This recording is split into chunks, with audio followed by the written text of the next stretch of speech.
वहीं अब रुक करते छत्तीसगढ़ की तरफ, जान लेते हैं दुर्ग जिले का हाल। क्या कुछ खबरें हैं दुर्ग से जो सुर्खियों पर बने रहने वाली हैं, ये बताएंगे हमको सुबोध तिवारी।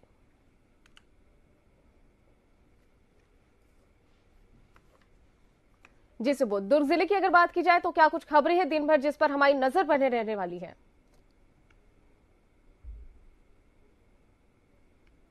जी लीना जी, सबसे पहली बात अगर हम दुर्ग जिले की बात करें तो जिस तरीके से यहाँ पर मौसम ने जो अपना रुख अख्तियार किया है, तो एक बड़ी सुखद और सकारात्मक खबर है कि अब बच्चों को धूप में जलने के लिए जलना नहीं पड़ेगा स्कूल अटेंड करने के दौरान।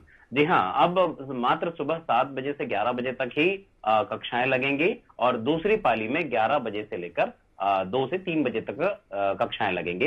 इससे बड़ी राहत मिलेगी न केवल बच्चों को बल्कि स्कूल प्रबंधन को भी और पालकों को भी। एक सकारात्मक खबर है कि शिक्षा के साथ साथ अगर बच्चों की सेहत को लेकर भी प्रदेश सरकार ध्यान दे तो काफी उसके फायदे हैं प्रदेश की जनता को लेकर।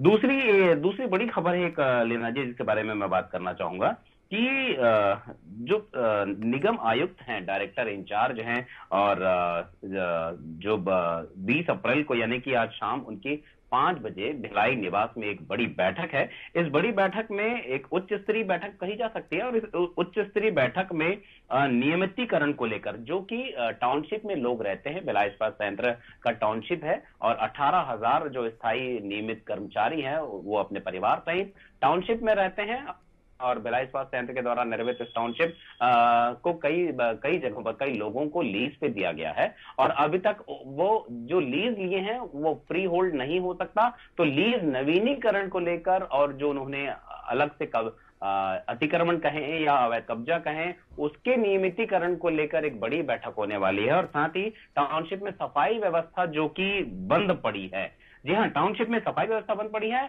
जिसकी पूरी जिम्मेदारी भिलाई इस्पात संयंत्र के नगर सेवा विभाग की है, लेकिन वह कहता है कि इस सफाई व्यवस्था की जिम्मेदारी निगम को लेनी चाहिए और निगम कहता है कि यह सफाई व्यवस्था की जिम्मेदारी भिलाई इस्पात संयंत्र के नगर सेवा विभाग की है। तो इस तरह के जितने भी जो मामले हैं, इससे लेकर एक बड़ी बैठक रखी गई है भिलाई निवास में और शाम 5 बजे है। देखने वाली बात होगी कि क्या कुछ निर्णय लिया जाता है टाउनशिप के रहवासियों को लेकर और क्या कुछ इसमें फैसले होंगे कि क्या टाउनशिप में जो गंदगी पसरी है उसकी सफाई निगम ही करेगा या फिर जो नियमितीकरण को लेकर जो बातें होंगी उसे लेकर क्या फैसला रहेगा। दूसरा बड़ा मैटर है जो 6 दिन के अंतराल में माफ कीजिएगा, जो कोरोना जो है पिछले काफी दिनों से दुर्ग जिला प्रबंधन नजरें बनाए रखा हुआ है। कोरोना मरीजों को लेकर जो लगातार बढ़ते जा रहे हैं, तो हालिया जो रिपोर्ट आई है उसमें 40 लगभग कोरोना वायरस से ग्रसित मरीज जो नए मिले हैं, ये काफी चिंता का विषय है। लगातार रोज दर रोज 20 से 25 से 30 से भी ज्यादा मरीज कोरोना के मिलने लगे हैं। हालांकि जिला स्वास्थ्य एवं चिकित्सा विभाग के द्वारा आवश्यक दिशा निर्देश दिए गए हैं कि जो भी कोरोना मरीज मिल रहा है उसके इलाज को लेकर और उसकी सहूलियतों को लेकर विशेष प्रबंध किए जाएं ताकि कोई भी कैजुअल्टी ना हो। बावजूद इसके कोरोना वायरस के मरीजों का बढ़ना एक चिंता का विषय है। और एक अन्य मसले पर बात करें तो जिस तरीके से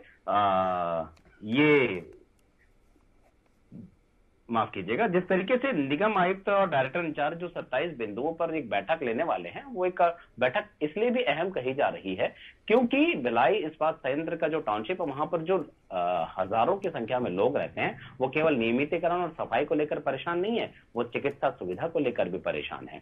वो दिगर ऐसी भी और मामले हैं, जैसे पेयजल की बात है और सफाई व्यवस्था में जो आने वाला मौसम गर्मी के बाद बारिश का होगा तो नालियों की सफाई की बात है। और साथ ही अगर बात करें कि इस जो भिलाई इस्पात संयंत्र प्रबंधन है वो अपने टाउनशिप में हिंदी मीडियम और इंग्लिश मीडियम के स्कूलों का संचालन कर रहा था, वो लगातार बंद किए जा रहे हैं और मात्र कुछ ही ऐसे स्कूल रह गए हैं जहां पर जो भिलाई इस्पात संयंत्र के कर्मचारी उनके बच्चे पढ़ाई कर रहे हैं। तो आने वाले समय में क्या इन बच्चों को प्राइवेट स्कूलों में ही एडमिशन में लेकर पढ़ाई करना पड़ेगा चूंकि महंगा है, या फिर भिलाई इस्पात संयंत्र द्वारा संचालित स्कूलों में ही पढ़ने की व्यवस्था या सुविधा मिलेगी? इसे लेकर भी इस विषय पर चर्चा की जाएगी। लीना जी।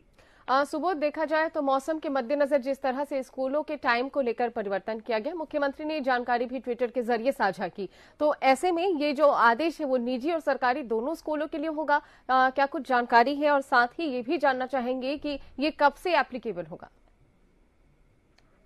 बहुत सही सवाल है लीना जी। मौजूदा समय, मौजूदा मौसम जो रुख है, उसके हिसाब से जिस तरीके से प्रदेश सरकार ने एक बड़ा निर्णय लिया है कि बच्चों की कक्षाएं जो हैं वह 7 से 11 और 11 से 2 या 3 बजे तक रहें, तो यह फरमान सभी स्कूलों के लिए लागू कर दिया गया है। और पिछले हो सकता है कि ये धीरे धीरे जैसे जैसे हीट वेव्स बढ़ने लगे तो हो सकता है स्कूल के लगने के दिनों में भी जो 20 दिन लगने वाले हैं या 15 दिन लगने वाले हैं, वो मात्र 6 दिनों तक ही लगें और उसके बाद स्कूलों में ग्रीष्मकालीन अवकाश की घोषणा कर दी जाए। तो हो सकता है ये 6 दिनों तक ही ये जो टेबल बना हुआ है, टाइम टेबल बना हुआ है, उसी अनुसार निजी और सरकारी दोनों ही स्कूलों में बच्चों की कक्षाएं लगे।